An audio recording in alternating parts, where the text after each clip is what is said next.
the first place. It's unusual for the motions to reconsider to be done at a city council meeting because you're all around the clock and you've got a long agenda. And once you've gone through a process on one discussion of one motion and it's been tabled, most of the time the council just moves on, finishes its agenda, and if it's important enough either to staff or to the council or anyone on the council, it's just put on the next agenda. A motion to postpone, the fifth motion you might hear, is a motion that says, I move to postpone this motion to the next regular meeting of the city council, or to our first meeting in December, or to some other time, but states postponing to a time, date specific. If seconded, this motion can be discussed and can be amended. Because if Councilman C thinks, well, let's postpone this till the next regular meeting, but Councilman D says, you know, I think staff needs a little bit more time, why don't we postpone it until such and such a time? There could be some back and forth until either a formal by vote consensus is reached or an informal by discussion consensus is reached, and the council ends up voting, maybe after some amendment process during the discussion, ends up voting on exactly when to postpone this issue to what meeting. And then, of course, if that motion is adopted, it's a majority vote, again, not a 2/3 vote, then the agenda item is placed on the agenda for whatever meeting or whatever date the council has decided to have it come up again. And the final motion I want to mention is a motion to kill the motion. That motion is worded, I move to postpone the motion indefinitely.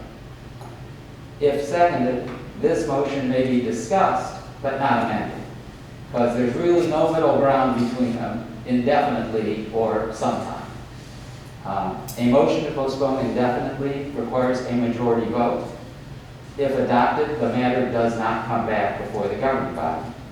Not on the city council, but one on a nonprofit board that I'm on. Several years ago, someone made a motion to table an item for 100 years. Probably should have said postpone indefinitely, but he didn't. The motion to postpone for 100 years was passed almost unanimously by that board.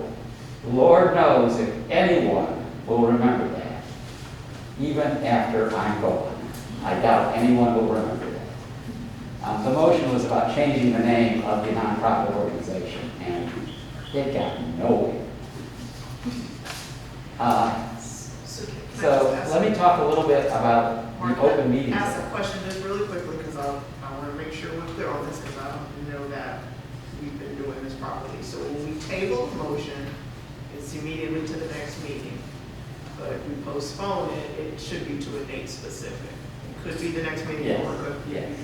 And tabling it doesn't automatically mean it goes on the next agenda. Okay. It means it's very possible to. But just tabling it doesn't automatically get it on the next agenda, according to Roberts. So we could put that on the future. Yes, absolutely. Which, and that is something that we're not, because if we table it, we're under the presumption that it goes to the very next meeting. There's nothing wrong with that, Okay. because it's perfectly permissible. Okay, but technically, if someone wants to postpone it to the next meeting, the motion is I move we postpone this discussion and postpone this motion, or further consideration of this motion, to the next meeting. And This is the most frequently ignored rule in Roberts that I see. Because people don't think about the word postpone. Everybody thinks about table. And everybody thinks exactly what Ms. Vernon and the mayor just said. That it means it just goes on the next agenda. No, postpone, only table. Table. Postponement, no, but. Right, tabling, people think, exactly what you said, Mary. People think tabling, it means it just goes on the next agenda. Technically, under Roberts, that's not what it does. The motion to postpone, with it saying, I want to postpone this, I move to postpone this to the next meeting, gets it on the agenda for the next meeting. Otherwise, it's optional. Although most governing bodies do that anyway. This is a matter of course. So really, someone would make a motion to table an item and then decide a few months later they'd like to bring back that item that was tabled on whatever day. Right. Okay. That can come back anytime. Because right now postponement, we use, the most recent one was Chief Boyce. He had employee recognition, however, that individual has been doing other work outside the state, so we postponed it until Chief was able to bring it back. And that's fine. That's perfectly fine. No one's looking over this to police the council as much as the parliamentary rules are really designed to help make things go in an organized and streamlined fashion. Whatever works best for the city, as long as it's not crazy, opposite what Robert's rules or the typical types of rules say, is fine. And I'm not sure, and Ms. Vernon may know, or Mayor, you may know, whether the city has formally adopted Robert's rules. But yes, we did, okay. Because it's recognized in the Attorney General's Open Meetings Handbook. It's recognized that cities do that, but it's not a requirement.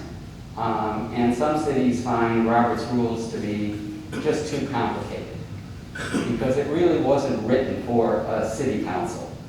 Robert's rules was written for a big society of hundreds of people, where there are assemblies of people who come and members and things like that. So not everything fits a city.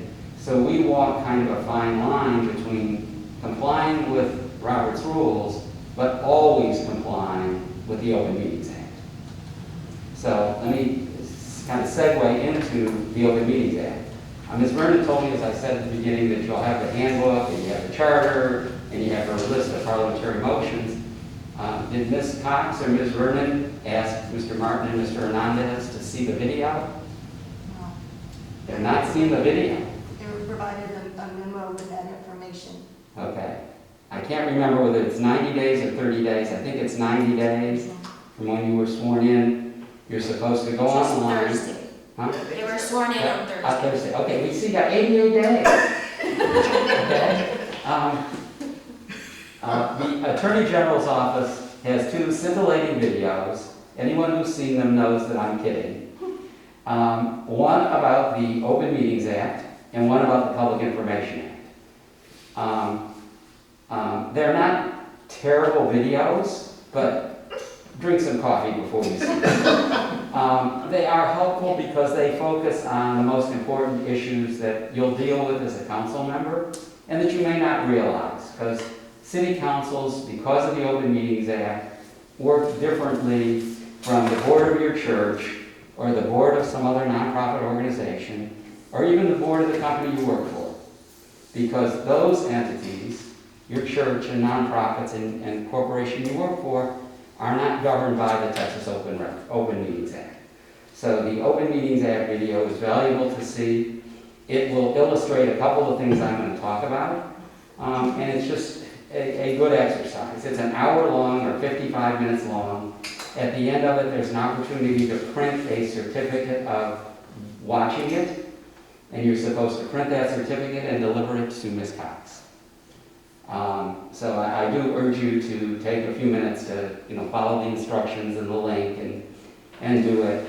And after you do it, if there's questions you have, let Ms. Vernon know. She'll talk to me and I'll get you an answer. Because it's really important to know what those rules are and how they work. And I'm going to go through something in about a minute that will confuse the heck out of everybody, and I will try and simplify it. Okay? The most important things to know about the Open Meetings Act. This agenda. If this agenda had not said presentation by me, I wouldn't be here. If this agenda was to act on a contract with Mr. Smith that I mentioned earlier, but the agenda said discuss contract with Mr. Smith, you could not take action on that contract. Because the Open Meetings Act requires that the agenda include the date, hour, place, and subject of the meeting. And the Attorney General has interpreted the word subject to mean tell the public what you might do. So if it doesn't have an action verb of some kind, and most of the time Ms. Cox uses discussion and possible action, it doesn't have an action word, you can't take action. Again, unlike a private board, which can say, discuss contract with so-and-so and connect. The Open Meetings Act says you have to tell the public what you're going to talk about and whether you might take action on that subject. So it's very important to kind of look at the agenda to see if that action verb is in the wording of the agenda item. The agenda has an item, no one was here to do it today, citizen participation. Some cities call that citizens to be heard, some call it citizen comments, but it's all the same thing. Under an amendment to the Open Meetings Act adopted by the legislature in 2019, it is mandatory to have a citizens to be heard or citizens participation item on the agenda.